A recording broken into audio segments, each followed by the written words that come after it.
வணக்கம் நண்பர்களே, நம்ம இன்றைக்கி பார்க்க போகிறது டியர் லாட்ரியோட 8 மணி கெஸிங் பார்க்க போகிறோம். நேற்றுக்கு ரிசல்ட் சத்தியமாக எதிர்பார்க்கவே இல்லை, டபுள்ஸ் வந்துச்சு. அதனால் ஃப்ளாப் ஆச்சுன்னு ஆல்ரெடி சொல்லியிருந்தேன். 044. பட் ஆனால் நமக்கு கெஸிங் சுத்தமாக மேட்ச் ஆகாது வந்துச்சு. ஓகேங்களா, நான் ஆல்ரெடி சொல்லியிருந்தது தான், டபுள்ஸ் வந்தாலும் ட்ரிபிள்ஸ் வந்தாலும் நம்ம கொடுத்த கெஸிங் வந்து கண்டிப்பாக ஒர்க் அவுட் ஆகாதுன்னு சொல்லியிருந்தேன். ஸோ அதுதான் நடந்திருக்கு 8 மணி கெஸிங்கில்.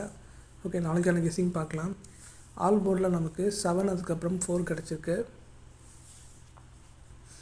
ஏ போர்டில் நமக்கு 7, அதுக்கப்புறம் 0 கிடச்சிருக்கு. ஸோ நாளைக்கான கெஸ்ஸிங்கில் நாளைக்கான ரிசல்ட்டில் பார்த்திங்கன்னா கண்டிப்பாக டிஆர் 1, கேரளா 3, டிஆர் 6 இது 3 ஷோக்குள்ளே கண்டிப்பாக டபுள்ஸ் வரும், பார்த்துக்கோங்க. பி போர்டில் நமக்கு 4, அதுக்கப்புறம் 0 கிடச்சிருக்கு. சி போர்டில் நமக்கு 7, அதுக்கப்புறம் 4 கிடச்சிருக்கு.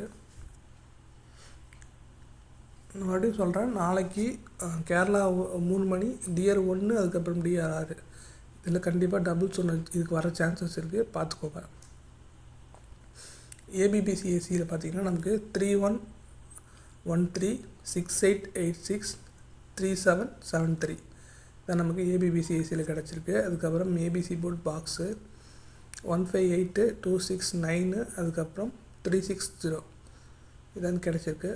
ஸோ உங்கள் வர நம்பரை மட்டும் நீங்கள் பாக்ஸ் பண்ணி போட்டுக்கோங்க, மற்ற நம்பரை நீங்கள் ஸ்கிப் பண்ணிக்கோங்க. ஓகேங்களா, லிமிட்டாக ப்ளே பண்ணுங்கள். தேங்க்ஸ் ஃபார் வாட்சிங். தேங்க்யூ.